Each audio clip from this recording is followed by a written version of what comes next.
니고데모의 질문에 대한 예수님의 상세한 답변이 계속되고 있습니다. 하나님께 질문을 한다는 것은 참으로 심오한 것이요 즐거운 것입니다. 하나님은 모든 답을 가지고 계시고 처음과 끝이 되시기 때문에 우리에게 대답해 주십니다. 무엇보다 이 땅에 대답으로 오신 분이 예수 그리스도십니다. 그분은 진리요 생명이요 길이라고 하셨습니다. 우리가 예수께 물으면 예수님께서 답해 주시는데, 예수님의 답은 바로 죽은 답이 아니라 살아있는 답입니다. 역사하는 답, 바로 살아있는 진실, 진리입니다. 땅의 일도 다 모르는데 하늘 일을 어떻게 믿겠느냐. 지난주 새벽 12절에 우리가 봤던 말씀입니다. 거듭난다는 것은 하늘에 속한 일입니다. 땅의 일에 속한 것이 아니다 이 말이에요. 땅에 속한 일들이 많이 있죠. 우리가 이 새벽에 차를 타고 오는 것도 땅에 속한 것이요, 또 이 새벽에 문을 열고 청소를 하고 예배를 드리는 이런 것들은 어떻게 보면 우리의 움직임, 이런 것들은 땅에 속한 것이라고도 볼 수 있겠습니다. 그러나 하늘의 일이라는 것은 뭘까요? 공간적으로 이해할 것이 아니라 바로 하나님께서 거듭나게 하시는 성령의 역사로 말미암아 일어나는 특별한 은혜, 그것이 바로 하늘의 일이라고 하겠습니다. 거듭난다는 것은 물과 성령으로 거듭나는 것이기 때문에 어떤 물리적, 생리적, 육체적 거듭남이 아니라고 주님께서 말씀하시는 것입니다.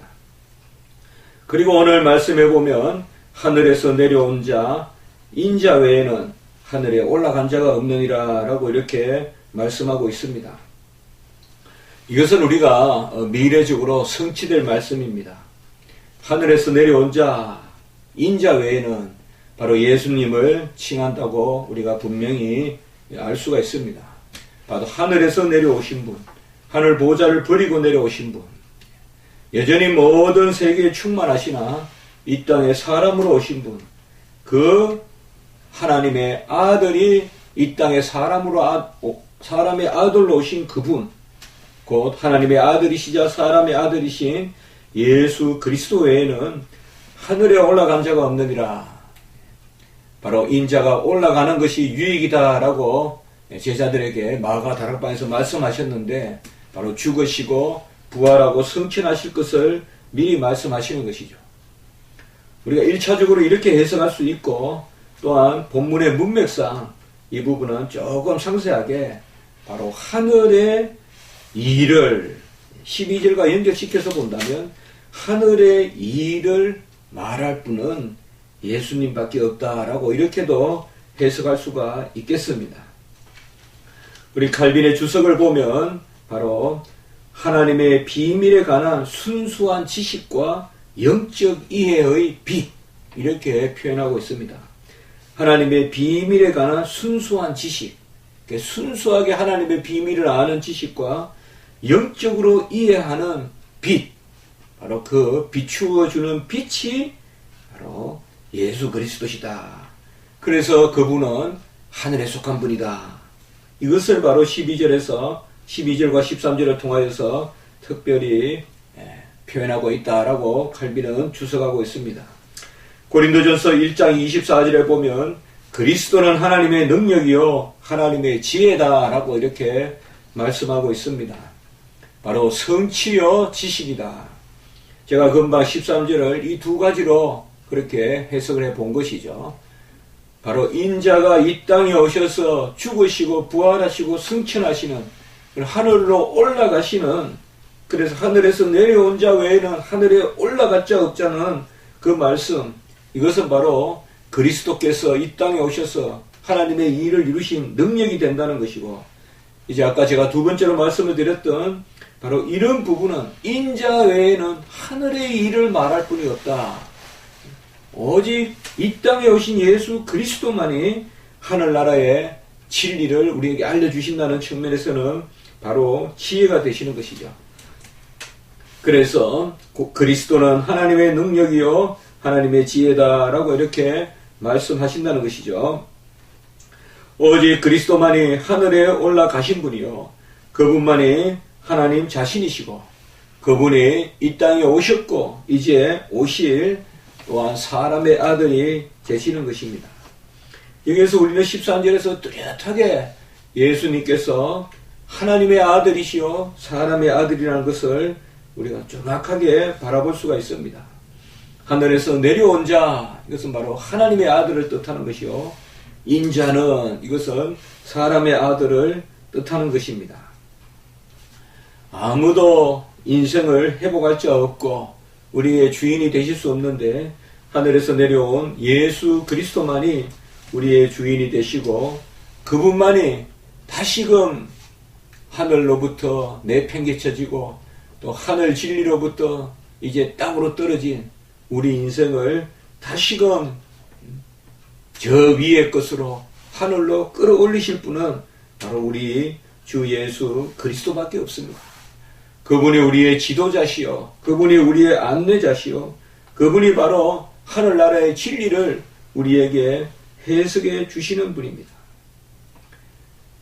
그분이 인자로 이 땅에 오신 것입니다. 사람의 아들로 이 땅에 오신 것입니다. 우리 옆에 오시고 우리와 함께 계셨고 우리와 더불어 먹고 마시셨고 우리의 모든 고민과 모든 염려와 모든 근심을 함께 나누신 분이 바로 이 땅에 오신 예수 그리스도십니다. 주님은 특별히 이 땅에 오셔서 선지자로서 바로 주의 은혜의 해를 선포하고 그리고 우리에게 진리의 말씀을 주신 것입니다. 사람들이 얼마나 비진리에 속해 있습니까? 무지하다는 것만큼 우리가 비참한 것이 없는 것입니다. 무지하면 가시밭길로 들어가는 것이고 무지하면 초장으로 가는 것이 아니라 늪으로 들어가는 것입니다. 우리 인생은 다 무지하여서 제 갈 길로 가고 각각 자기의 소견대로 행하는 것입니다. 먼저 우리가 무엇보다도 예수 그리스도를 통하여서 하늘의 지식을 얻어야 됩니다. 하늘의 일에 대한 인식을 해야 됩니다.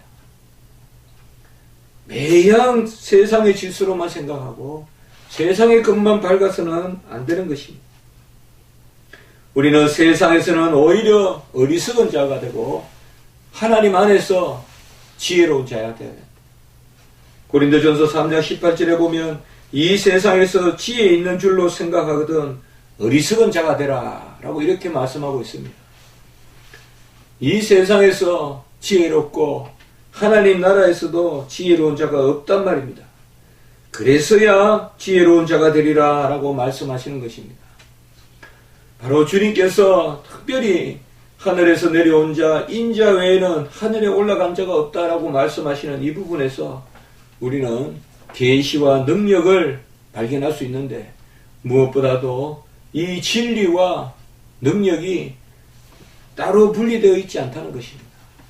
그러므로 우리가 알기에 힘써야 되고 더욱 알기에 힘써야 되는 것입니다. 인자가 어찌하여서 이러한 일을 이루십니까? 이것이 바로 14절에 나와 있는 그 말씀인 것입니다. 모세가 광야에서 뱀을 든 것 같이 인자도 들려야 하리니 이것이 바로 주님께서 우리에게 진리와 생명이 되시는 길입니다. 인자도 들려야 하리니 어떻게 들리느냐? 민수기 21장에 나오는 바로 구리 노뱀 모든 불뱀에 죽고 독이 들어서 죽어가는 백성들이 바로 장대에 매여 있는 그 노뱀을 바라보면 살았죠. 그것은 노뱀의 능력이 있는 것이 아니라 바로 믿음이죠. 진정한 그 저주, 장대에 달려서서 죽으신 그래서 강야에서 뱀을 든 것 같이 쭉 장대에 매달려서 쭉 들려있는 것 같이 바로 인자도 들려야 하리니 예수 그리스도도 이 땅에 오셔서 들려야 하리니 바로 예수 외에는 이렇게 우리를 위하여 저주의 죽음을 당하신 분이 없습니다. 그분이 이 땅에 오셔서 대속의 죽음을 죽으셨기 때문에 우리의 길이요 진리요 생명이 됩니다. 어떻게 보면 그 장대가 유일한 생명의 길이 되고 진리가 되듯이 우리 주 예수 그리스도도 이 땅에 오셔서, 그래서 갈라디아서 3장 1절 우리가 십자가를 밝히 보이거늘 이것은 진리도 되고 능력도 되는 것입니다. 우리의 심령에 예수 그리스도의 십자가가 밝히 증거되면 그것이 바로 구원의 능력이요, 그것이 바로 하나님 앞에 온전한 우리의 하나님께 이르는 하나님의 백성의 어떠함이 되는 것입니다. 주님은 절대 행하지 아니하시고 진리를 말씀하지 않습니다. 주님은 들리셨기 때문에 우리에게 구속의 진리를 가르쳐 주시는 것입니다.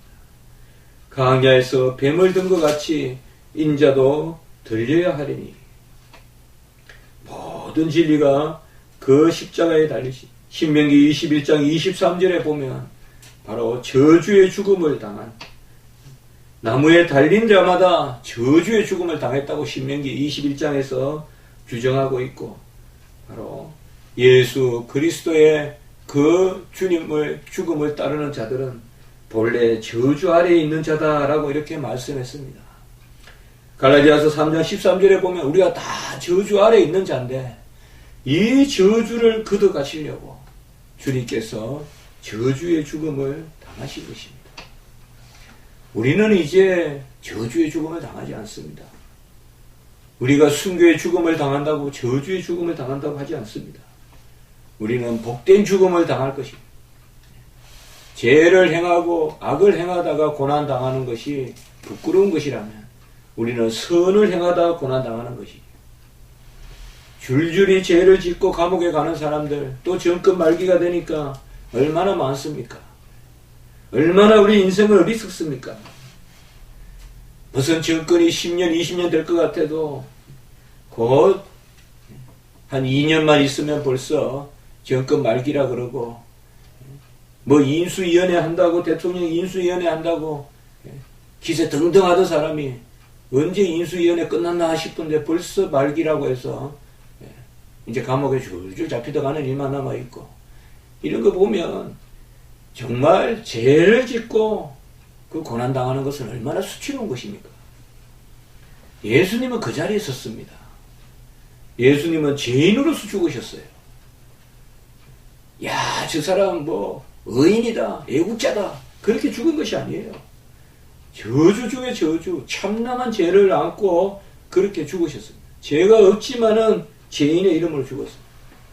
우리는 이제 갇혀도 매여도 죽어도 복된 죽음을 죽습니다. 왜요? 그 저주를 주님께서 가져가셨기 때문에. 우리가 감옥에 가면 어떻습니까? 복음으로 인하여 감옥에 간다면 온갖 뇌물과 온갖 음욕을 펼치다가 감옥에 들어가는 그런 자리가 아니라, 주님의 것을 도둑질해서 죽는 자리가 아니라, 이제는 우리가 주님의 복음 가운데 사는 거예요. 이것이 뭐예요? 바로 예수님께서 저주의 죽음을 당하셨기 때문에 이제는 우리가 더 이상 저주의 죽음을 당하지 않습니다. 저주같이 보여도 그것은 복된 길이에요. 왜요? 그 길을 열었기 때문에. 어떻게 열었기 때문에 15절에 보면 그를 믿는 자마다 영생을 주심으로, 예수님을 믿는 자마다 영생을 얻게 하려 하셨기 때문에 우리는 그 영생의 백성이기 때문에, 이것이 바로 니고데모에 대한 답입니다. 니고데모에 대한 답은 뭐냐? 저주의 죽음을 당한 예수 그리스도를 믿는 자마다 거듭나서 영생을 얻게 하려 합니다. 여기에서 이제 바로 우리 주님께서는 거듭남의 비밀이 영생이라는 것을 말씀하고 있습니다. 요한복음에 나오는 이런 영생이란 말, 생명이란 말도 많이 나오지만은 특별히 영생이란 말이 나오는 것은, 영생은 다른 것이 아니라 예수 그리스도를 믿어서 그와 함께 더불어 영원히 먹고 마시는, 바로 예수와 함께 하나님의 자녀가 되는 것, 그것이 바로 영생인 것입니다. 이것이 거듭나는 것입니다. 이걸 니고데모에게 이야기해 준 것입니다. 거듭난다는 것은 어떤 뱀이 허물을 벗던 그런 것이 거듭나는 것이 아닙니다. 거듭난다는 것은 옛날 살이 없어지고 새 살이 돋는 그런 것이 아닙니다. 거듭난다는 것은 내 인격 가운데 이제 주님을 영접하고 주님과 함께 하나님의 자녀의 반열에서 살아가는 것이 바로 거듭나는 것입니다. 그래서 이 거듭남의 비밀에는 다음 주에 보겠지만은 예수님이 독생자라는 것이 강조되는 것이에요. 16절에 다음 주에 보겠지만 예수님이 하나님의 아들이고 이 독생자란 말이 나오는 거예요. 우리도 하나님의 자녀가 된다. 우리는 여전히 거듭난다 그러면 1차적으로 물리적으로 생각하고 육체적으로 생각하는 그런 경향이 있습니다. 사실은 거듭난다는 것은 가장 명백하게 말한다면 주님과 함께 하나님의 자녀의 삶을 사는 것입니다. 우리 주님은 하나님의 아들로서 영원한 독생자고 그를 믿는 자마다 그와 함께 하나님의 자녀가 되는 것. 이것이 바로 영생입니다. 영생은 하나님의 자녀가 되는 것입니다. 이것이 바로 에덴 동산에서 아담과 하와, 특별히 아담과 맺었던 언약의 약속이 바로 이 하나님의 자녀됨입니다. 하나님은 인류를 지으시고 그 인류가 하나님의 자녀로서 살기를 원하셨습니다. 이 하나님의 자녀로서 살기를 원하는데 이 하나님의 자녀의 가장 큰 표는 뭘까요? 그것이 바로 순종이요 찬양입니다. 새하늘과 새 땅에서 영원한 영생의 삶을 사는 하나님의 자녀의 모습, 우리가 거기에 보면 다른 거 아무것도 없습니다. 찬송이 나와 있습니다. 이 찬송이 뭘까요? 입을 놀려서 하는 그런 찬송만 찬송일까요? 그러나 그렇게만 볼 것이 아닙니다. 우리가 그것은 나중에 새하늘과 새 땅에 가면 찬송이 뭔지 깨달을 것입니다. 그러나 저는 이것이 단순히 그저 입술로 하는 찬송은 아니라고 생각합니다. 어떻게 보면 새하늘과 새 땅의 찬송이 영생입니다. 전체적으로 하나님께 영광을 올려드리는 우리의 모습, 모든 일거수일투족이 우리의 존재 자체가 하나님께 영광을 올리는 것, 이것이 바로 영생입니다. 이것이 바로 아담과 언약을 맺었던 하나님의 뜻입니다. 온갖 모든 것을 통하여 찬송을 올려드리는 것, 그것이 뭘까요? 다른 말로 순종입니다. 그래서 그 순종을 시험하신 것이에요. 첫 번째 언약에서. 그래서 순종이 찬송이에요. 그 똑같은 말이에요. 그러니까 순종함이 없이 제사 드리는 것은 헛것이에요. 제사보다 순종이 나아요. 그것이 뭐예요? 하나님은 제사는 어떤 양을 받으려고 하시는 것이 아니라 빵 곡식을 받으려고 하는 것이 아니라 그것을 드리는 자의 중심을 받기를 원하시기 때문에 여기에 큰 비밀이 있는 것입니다. 그래서 예수 그리스도를 믿는 사람은 이제 예수와 함께 자녀의 자리에 서서 하나님께 순종하고 하나님을 찬양하는 그 영생을 얻게 하려 하심이라. 이것이 바로 거듭남의 비밀입니다. 어떻게 보면 니고데모는 이 답을 듣고 어떻게 반응했는지 모르겠습니다. 오늘날 누가 우리에게 와서 거듭남이 뭡니까? 물으면 우리는 어떻게 대답합니까? 거듭남이 뭔가 물었을 때 물리적으로 거듭남을 옛날에 어떻게 철학적으로 아리스토텔레스와 같이 본질은 계속되는데 형상이 바뀐다든지 그런 식으로 설명하는 것이 거듭남이 아니라 거듭남이라는 것은 언약적 개념입니다. 언약의 백성, 영생의 백성이 되는 것. 그래서 거듭남에 대한 것은 세상으로 답하는 것이 아니라 영접하는 자, 곧 그 이름을 믿는 자들에게 요한복음 1장 12절 같이 한번 읽어봅시다. 요한복음 1장 12절 요한복음 1장 12절 같이 읽습니다. 시작. 영접하는 자, 곧 그 이름을 믿는 자들에게 하나님의 자녀가 되는 권세를 주셨으니. 이 1장 12절과 오늘 그를 믿는 자마다 영생을 얻게 하려. 제가 이 말씀을 준비하면서 이 1장 12절을 생각이 나더라고요. 그를 믿는 자마다, 그것은 영접하는 것이요. 영접하는 자, 그 이름을 믿는 자마다 하나님의 자녀가 되는 권세를 주셨으니 12절에는 여기는 영생을 얻게 하려 하심이라. 이 똑같은 말이에요. 영생은 하나님의 자녀가 되는 것이고 그것이 거듭남이에요. 이렇게 우리가 이렇게 고백하면 돼요. 거듭남은 하나님의 자녀가 되는 것이다. 그럼 또 묻죠. 거듭남이 뭡니까? 또 물으면 전적인 하나님의 은혜로 하나님의 자녀가 되는 것이다.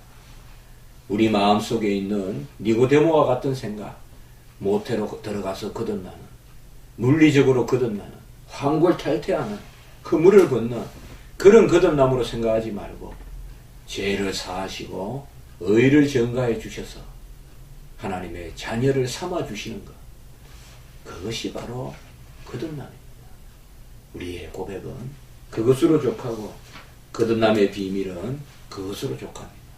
영접하는 자, 곧 그의 이름을 믿는 자에게는 하나님의 자녀가 되는 권세를 주셨으니 누구든지 주의 이름을 믿는 자마다, 오늘 15절, 영생을 얻게 하려 하시니, 요한복음의 영생은 하나님의 자녀가 되는 그 자리, 그 권세를 의미하는 것입니다.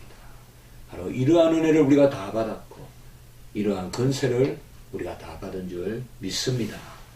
이런 자녀의 권세로 오늘 한 날 살아가고 또 이러한 자녀의 권세로 기뻐하는 우리 모든 성도님들 되시기를 축복합니다. 기도드리겠습니다. 하나님 아버지, 감사를 드립니다. 우리는 땅의 일도 모르는데 하늘의 일을 너희가 어찌 알겠느냐 하시면서 우리에게 거듭남의 비밀을 가르쳐 주시니 참으로 감사합니다. 거듭남의 비밀은 어떤 육체적이거나 물리적인 그런 거듭남이 아니라 바로 언약적으로 하나님의 자녀를 삼아주시는 만세의 복이 바로 거듭남의 비밀이라는 것을 가르쳐 주시니 감사합니다. 우리가 그 비밀을 아버지여 세상적 지식으로 알고자 하지 않게 하시고 오히려 세상에는 미련하나 하나님의 지식으로 지혜롭게 받아들이는 저희들이 되게 해 주시옵소서. 우리가 하나님의 자녀로서 살게 도와주시고 하나님의 자녀의 권세로서 기뻐하고 만방의 이 즐거움을 선포하는 그런 저희들이 되게 해 주시옵소서. 감사하고 구주 예수 그리스도 이름으로 기도드리옵나이다. 아멘.